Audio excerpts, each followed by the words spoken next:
Поранешните концесионери ја тужат општина Охрид поради начинот на кој што тие останаа без договори за стопанисување со плажите, а сред сезона токму на бавење на општината Евано го прекина напојувањето на објектите со електрична енергија.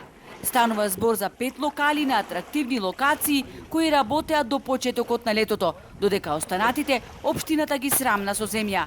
Некогашните стопанственици сега на суд бараат општината да ги обештети поради претрпените загуби од неработењето. Доколку го добијат спорот, општина Охрид ќе треба да им исплати неколку стотици илјади евра. Правните застапници очекуваат праведно решение. Локалната самоуправа покаже тотална неспособност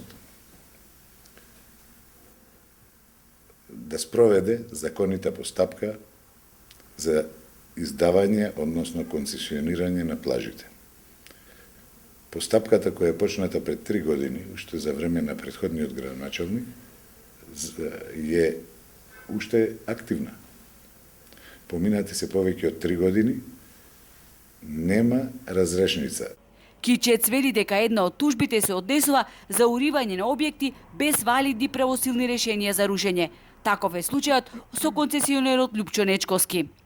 Прво, никогаш нашата фирма семејна, поточно на мојата ќерка, последните 7 години, колку што стопанисуваше на тој простор, не доби никакво решение за рушење.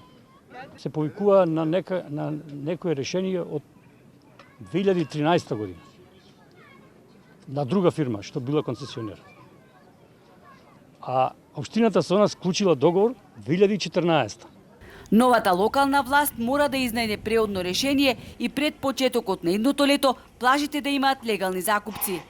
Доколку се најде решение, тоа треба да биде во склад со екологијата, да речем, и тие сите извикани препораки на ЮНЕСКО, кои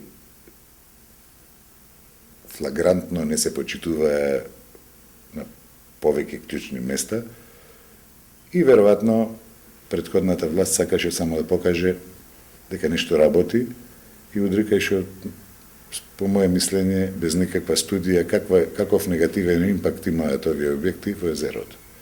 Иако Охрид и Струга се уште се во иста држава и поседуваат заедничко природно богатство, поранешната локална власт во Охрид немаше слух и ги доведе во нерамноправна положба концесионерите кои стопанисуваа со Охридското крајбрежје во однос на тие во Струга. На тој начин, со превземање на низа незаконски действија и притисоци, повеќе субјекти и физички лица претрпеа огромни штети, завршува Кичец.